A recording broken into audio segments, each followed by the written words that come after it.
नमस्ते बच्चों। आज हम लोग राजेंद्र यादव द्वारा रचित सारा आकाश के उत्तरार्ध का छठा अध्याय जो है उसका अगला भाग हम लोग करेंगे। तो यहाँ तक के पाठ में हमने जाना कि समर को नौकरी लग गई है एक प्रेस में प्रूफ रीडिंग की, और वो ये खुशखबरी अपनी पत्नी को जल्द से जल्द सुनाना चाहता है। दिवाकर के घर आया है क्योंकि उसको कुछ पैसों की ज़रूरत है और दिवाकर ने उसे पैसे भी दिए हैं, और उन पैसों से वो अपने लिए और अपनी पत्नी के लिए कुछ सामान खरीदना चाहता है। पत्नी के लिए एक साड़ी खरीदना चाहता है क्योंकि पत्नी की साड़ी जो है वो पूरी तरह से फट चुकी है, और बहुत खुश है कि वो जल्दी से जल्द जाकर ये सारी बातें खुशखबरी अपनी पत्नी को सुना सके। और इसी बीच वो दिवाकर के घर में शिरीष भाई से भी मिलता है। शिरीष भाई अब उससे थोड़ी बहुत बातें कर रहे हैं और उससे पूछ रहे हैं कि तुम मुझे ये बताओ कि भारतीय संस्कृति की सर्वश्रेष्ठ वस्तु क्या है। तो उसका जवाब वो देता है कि आत्मज्ञान और अध्यात्म चिंतन। तो वो शिरीष भाई पूछते हैं कि तुम अपनी बात को स्पष्ट करो। तो वो जो भी बताते हैं उसे शिरीष भाई माया कहते हैं, और माया के बंधन को तोड़ने के लिए पहाड़ में चले जाना, इन सारी बातों को कहकर वो हंसने लगते हैं। अब हम लोग आगे करेंगे।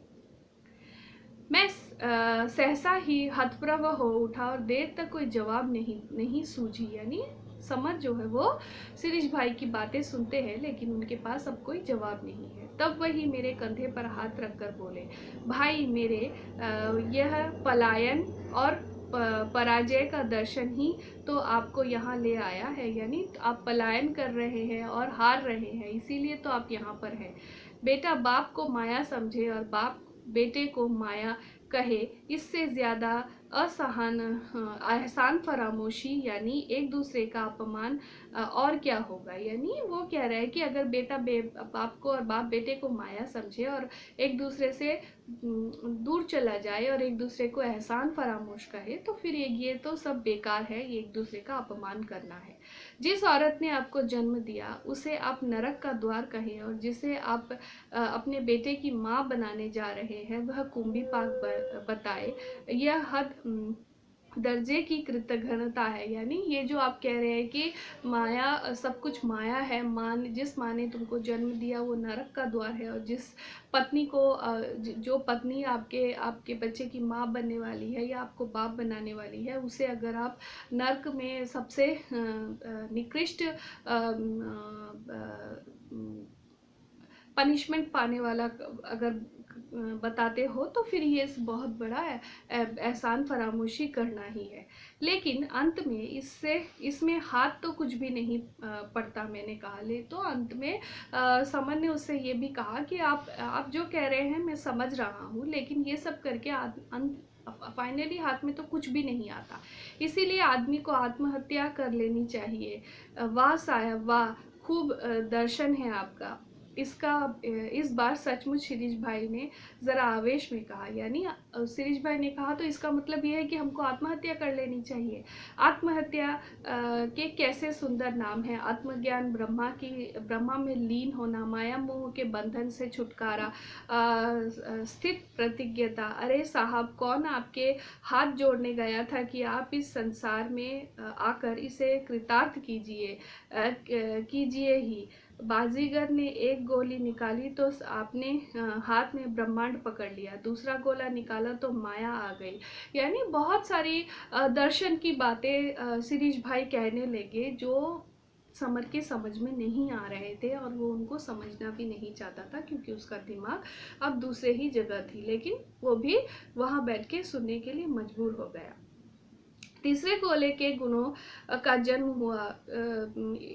लीजिए साहब, हवा में दर्शन का महत्व खड़ा हो गया, महल खड़ा हो गया। अब आप घर बार की जिम्मेदारी छोड़िए और भागिए इस ब्रह्म ज्ञान के पीछे। यानी आप अगर कहते हैं कि भारतीय संस्कृति की सर्वश्रेष्ठ गुण है वो ब्रह्म ज्ञान प्राप्त करना, तो आप उसके पीछे दौड़िए।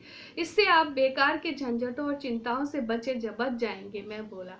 यानी आप ये कहना चाहते हैं, समन ने कहा, कि इससे हम दूसरे सारी झंझटों से छूट जाएंगे। जी हाँ, हमारे घर एक दुर्घटना हो गई और आपको प्राप्त हो गया ब्रह्म ज्ञान। आप तो एक तरफ आसन लगाए बैठे हैं। यानी फिर वो कह रहे हैं कि ठीक है, मैं आपको समझाता हूँ कि हमारे घर में एक दुर्घटना हो गई, लेकिन मैं ब्रह्म ज्ञान, आप जो है वो ब्रह्म ज्ञान प्राप्त करने के लिए एक जगह पे समाधि लगा कर बैठे हैं। अब इस दुर्घटना को कौन संभाले? ब्रह्म ज्ञान ना हो गया, शराब की बोतल हो गई कि पिया और औंधे पड़े रहे, भाड़ में जाए घर और कुएं में जाए घर वाले, और फिर अचानक जैसे उन्हें कुछ याद हो आया हो, यानी वो शिरीष भाई ये सारी बातें बहुत ही आवेश में कह रहे थे, अचानक उनको शायद कोई बात याद आ गई होगी। वे बोले, अच्छा क्यों साहब, मान लीजिए आपके माँ बाप ने ना आपको पढ़ाया लिखाया, ना अच्छा खाने पहनने को दिया, आपकी देखभाल भी ठीक से नहीं की, तब बड़े होकर आप उन्हें गालियां क्यों देते हैं? यानी अगर आपके गार्जियन ने, आपके पेरेंट्स ने आपका अच्छी तरह से लालन पालन नहीं किया, तो बड़े होने के बाद हम लोग उनको कोसते हैं, हम लोग उनको बुरी बातें कहते हैं। क्यों नहीं मान लेते कि उन्हें भी ब्रह्म ज्ञान हो गया था? यानी ये क्यों नहीं मान लेते कि उनको ब्रह्म ज्ञान हो गया था? उन्होंने सोचा कि सब माया है, सबको छोड़ देना चाहिए, और जो जैसा कर रहा है वो खुद ही, जो इस पृथ्वी पे आया है वो उसी तरह से जिएगा, उसी तरह से मरेगा, ये उसका अपनी तकदीर है, वो अपनी तकदीर के सहारे ही सब कुछ कर पाएगा। क्यों नहीं मान लेते कि उन्हें भी ब्रह्म ज्ञान हो गया है, उन्होंने आपको माया मानना शुरू कर दिया है, वे क्यों माया के पीछे भागे? इसीलिए उन्होंने आपकी चिंता नहीं की, यानी आप उनको ब्रह्म ज्ञान मिल गया है कि सब माया है, इसीलिए उन्होंने आप लोगों का ख्याल रखना, आपका केयर करना छोड़ दिया है।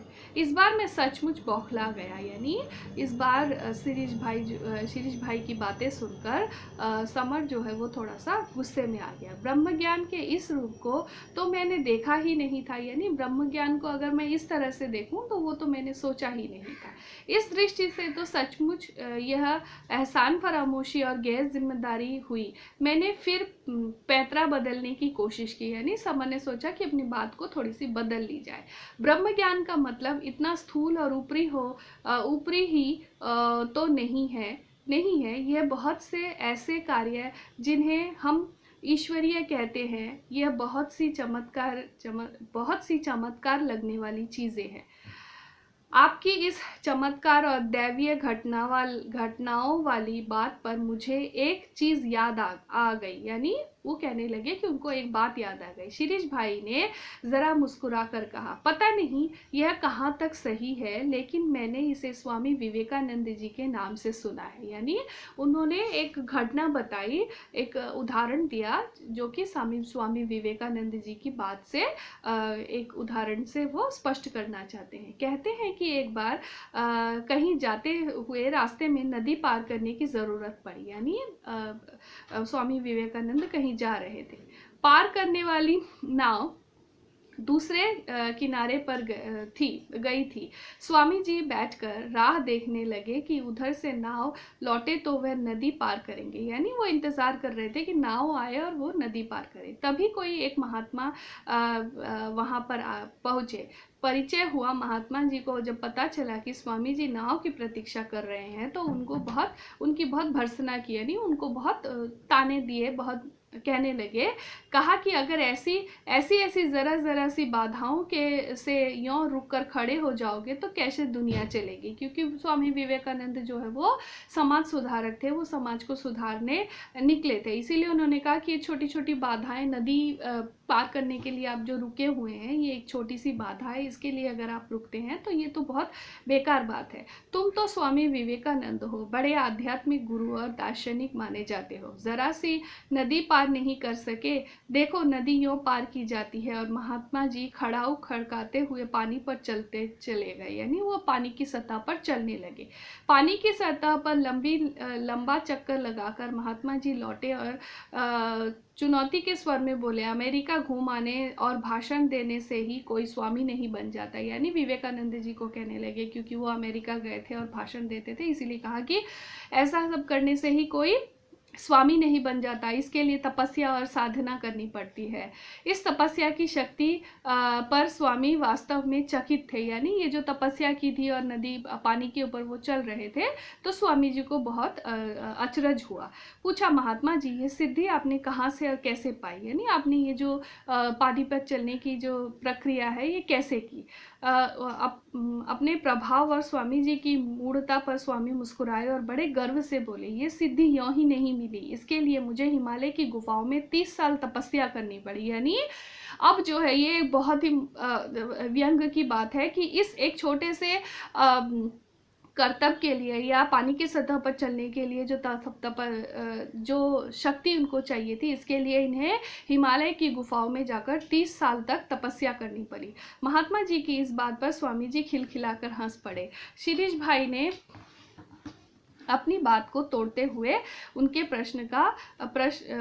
मुझे प्रश्न करने का अवसर दिया। यानी उन्होंने अपनी बात यहाँ पर छोड़ी और मुझे क्वेश्चन करने के लिए टाइम दिया। तो आज का पाठ यहीं तक, इसके बाद का भाग हम अगली कक्षा में करेंगे। अपना ध्यान रखना, ठीक से रहना। धन्यवाद।